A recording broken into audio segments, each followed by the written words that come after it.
Hello friends, कैसे हैं? हमारे YouTube channel study with Raman Kiran पर आपका स्वागत है। मैं कुमार रमन किरण आपके बीच एक नए टॉपिक के साथ आज हाजिर हूँ। आप कल मेरे साथ पृथ्वी की आंतरिक संरचना पढ़े थे, उसी का आज भाग 2 हम लोग पढ़ेंगे। कल हम लोगों ने देखा था कि पृथ्वी की आंतरिक संरचना के जो स्रोत हैं, अप्राकृतिक स्रोत, प्राकृतिक स्रोत, संकल्पना संबंधी स्रोत, विभिन्न साक्ष्यों के आधार पर हम लोगों ने विशदवार चर्चा की थी।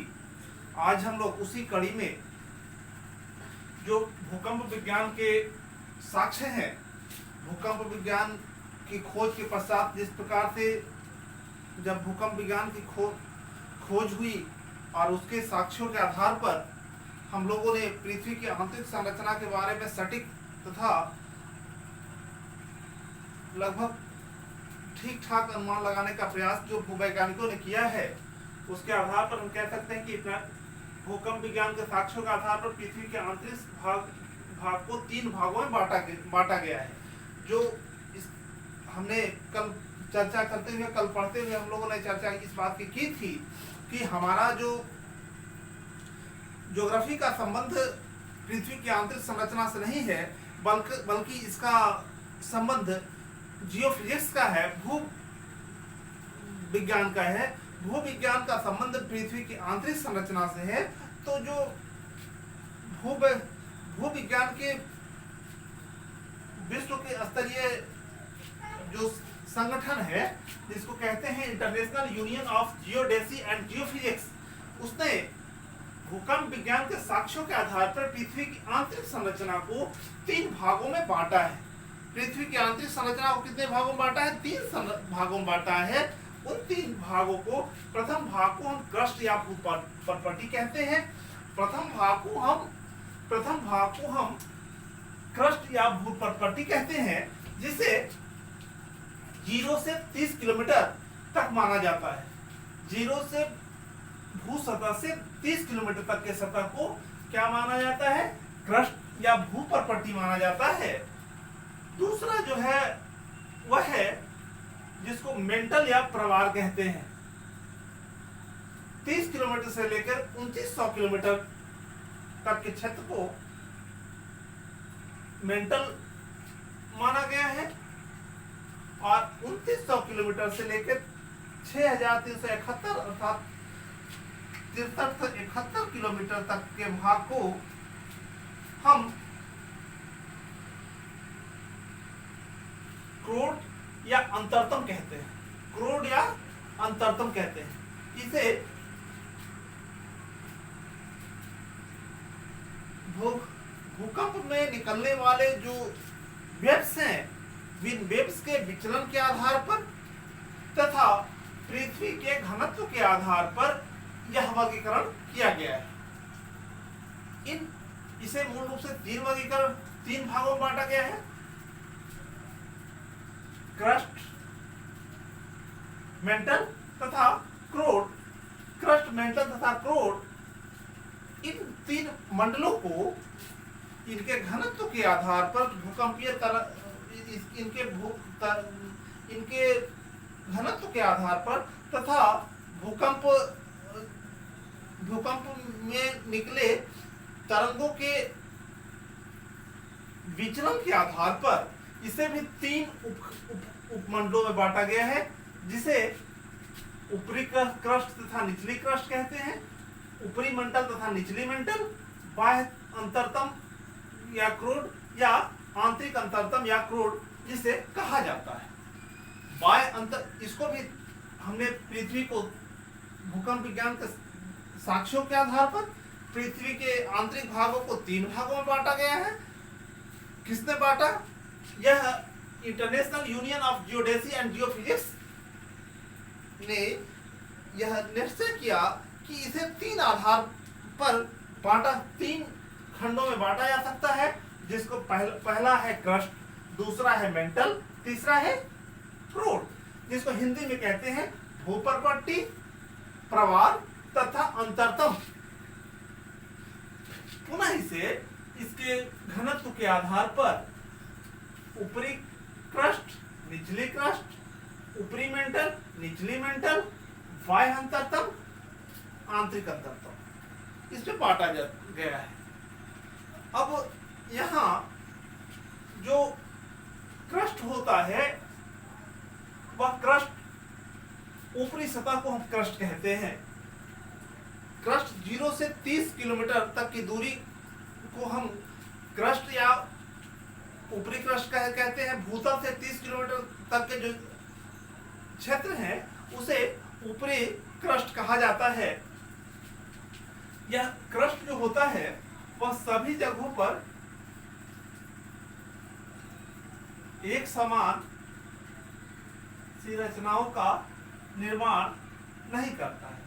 क्रस्ट जो है सभी सतहों पर एक समान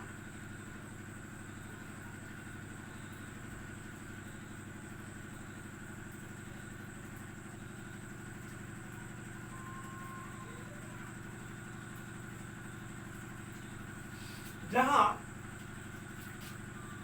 महाद्वीपीय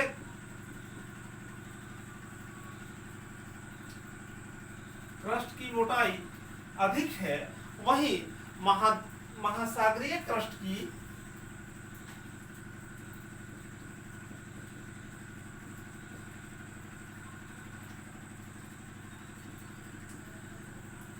की मोटाई कम है। लेकिन इसे भूतल से 30 किलोमीटर तक की दूरी माना जाता है। महासागरीय क्रस्ट में थोड़ी मोटाई कम होती है, जबकि यहाँ इसकी मोटाई महाद्वीपीय क्रस्ट की मोटाई को ज्यादा है। इसमें जो यह जो मिथ बनता है वह ऑक्सीजन, सिलिकॉन, एल्युमिनियम तथा फेरस से मिलकर बना होता है।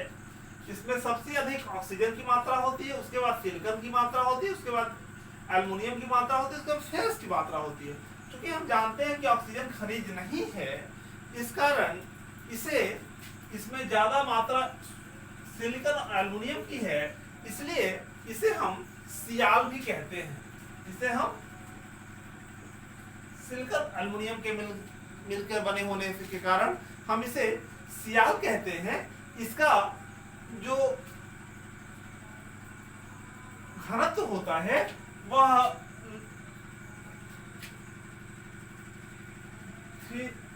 3 ग्राम प्रति घन सेंटीमीटर होता है। इसका घनत्व 3 होता है, 3 ग्राम प्रति सेंटीमीटर। 2.9 से लेकर 3.5 तक वो इसका घनत्व माना जाता है, लेकिन इसका औसत घनत्व 3 ग्राम प्रति घन सेंटीमीटर माना जाता है। इसके बीच यह जो क्रस्ट है इसके बीच भी घनत्व में अंतर पाई जाती है। इसके घनत्व के आधार पर इसे 2 भागों में बांटा गया है।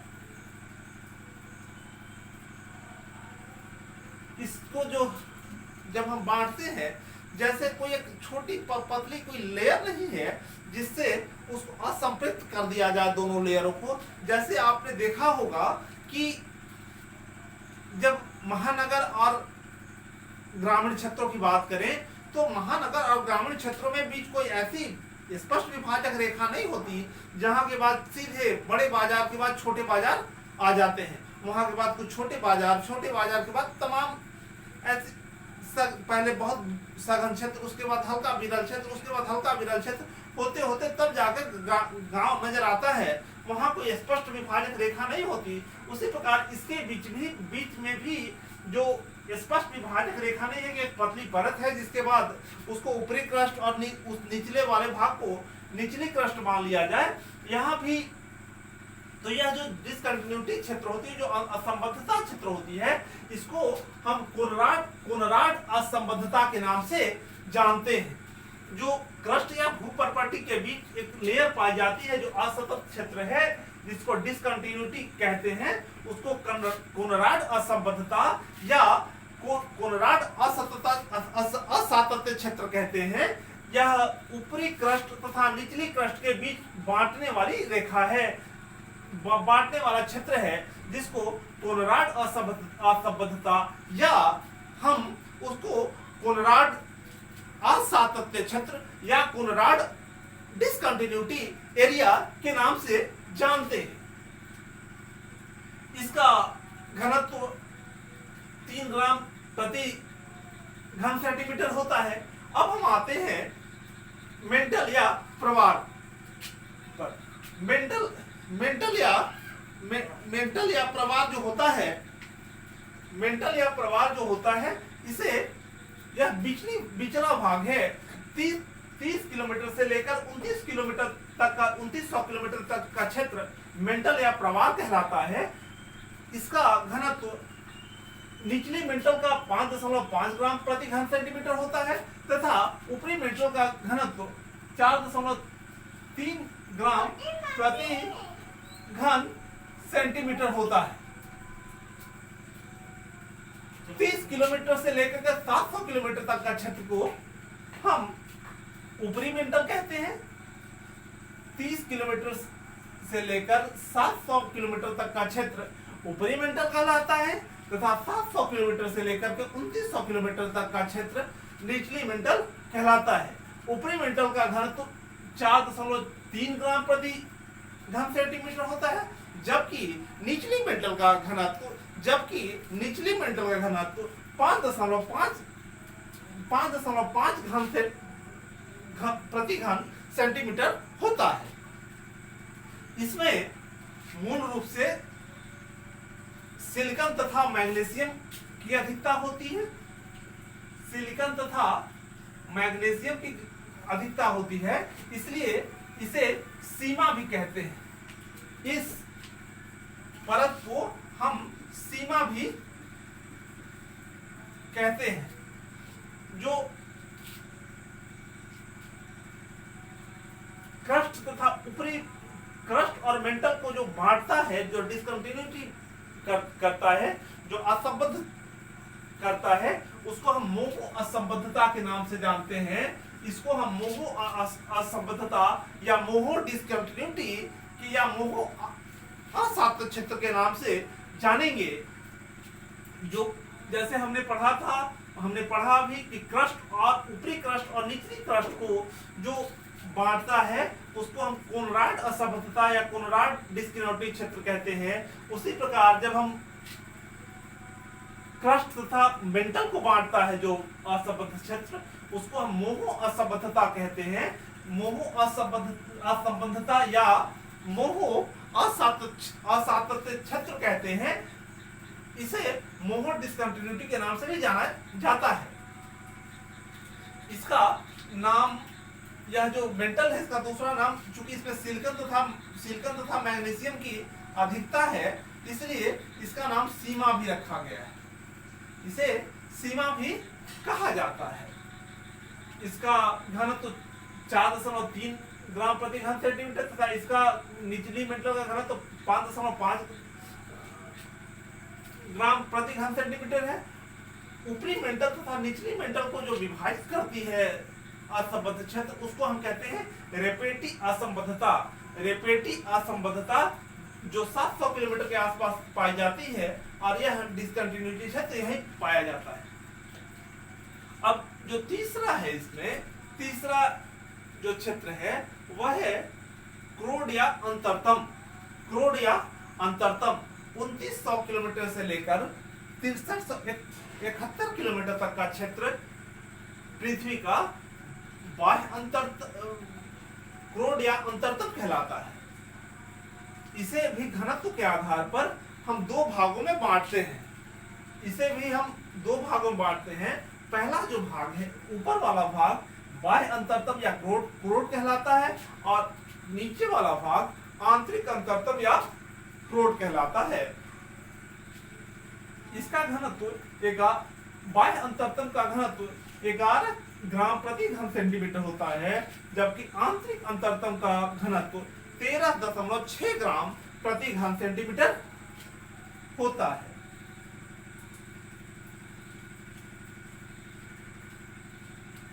जो मेंटल और क्रोड को बांटने वाला असंबद्ध क्षेत्र है उसे हम गुटेनबर्ग असंबद्धता कहते हैं या गुटेनबर्ग असातत्य क्षेत्र के नाम से जानते हैं। तथा जब बाह्य अंतरतम तथा आंतरिक अंतरतम या बाह्य क्रोड या आंतरिक क्रोड को जो बांटने वाले असंबद्ध क्षेत्र है जिसे हम लेहमैन असंबद्धता कहते हैं, 2900 से 5100 किलोमीटर तक का क्षेत्र बाह्य अंतरतम कहलाता है, जबकि 5100 से 63 से 71 किलोमीटर तक का क्षेत्र आंतरिक अंतरतम या क्रोड कहलाता है। जैसे ही हम देखते हैं कि मेंटल से जब हम क्रोड में आते हैं तो अचानक घनत्व में बहुत ज्यादा वृद्धि हो जाती है। जहां यहाँ निचली मेंटल में 5.5 ग्राम घन सेंटीमीटर होता है, वहीं यहाँ आकर तुरंत दुगना 11 ग्राम घन सेंटीमीटर घनत्व हो जाता है। उसके बाद जब हम आंतरिक अंतरतम या क्रोड के घनत्व में जाते हैं तो 13.6 ग्राम प्रति घन सेंटीमीटर इसका घनत्व हो जाता है। क्रोड में निकेल तथा फेरस का यह बना होता है, इसलिए इसे नीफे भी हम कहते हैं। इसमें निकेल तथा फेरस की अधिकता होती है, इसलिए इसे हम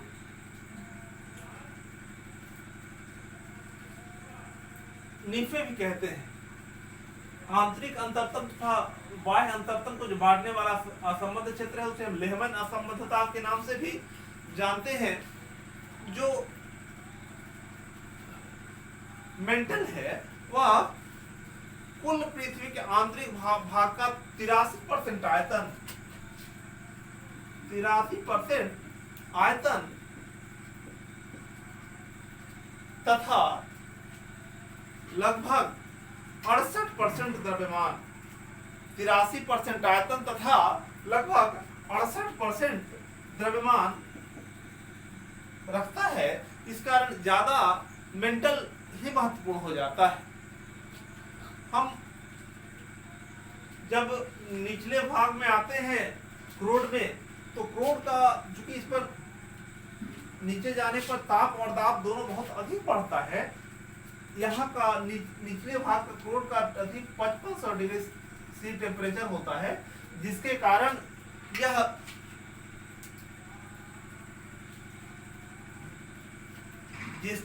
यह द्रव अवस्था में है। लेकिन ऊपर से दबाव अधिक के कारण तथा घनत्व अधिक होने के कारण यह बिल्कुल ठोस की भांति कार्य करता है। यह द्रव की भांति कार्य नहीं करता। यह एक निश्चित आकार से ग्रहण किए हुए रहता है, क्योंकि इसका घनत्व भी बहुत अधिक होता है और ऊपर से दबाव बहुत अधिक है, ऊपर से घनत्व भी बहुत अधिक है, जिसके कारण यह ठोस की भांति कार्य करता है, न कि द्रव की भांति कार्य करता है। इस कारण से पृथ्वी बिल्कुल ठोस की भांति यह जो छाया चित्र है वह पृथ्वी की आंतरिक भाग का अनुप्रस्थ काट है।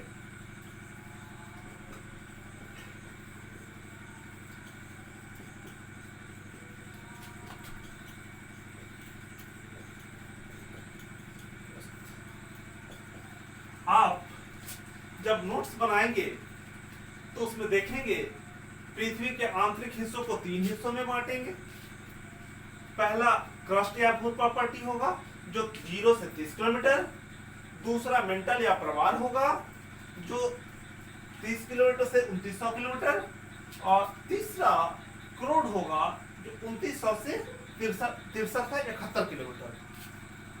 हम यहाँ लिखेंगे कि क्रस्ट का जो घनत्व होता है 3 ग्राम प्रति घन सेंटीमीटर होता है।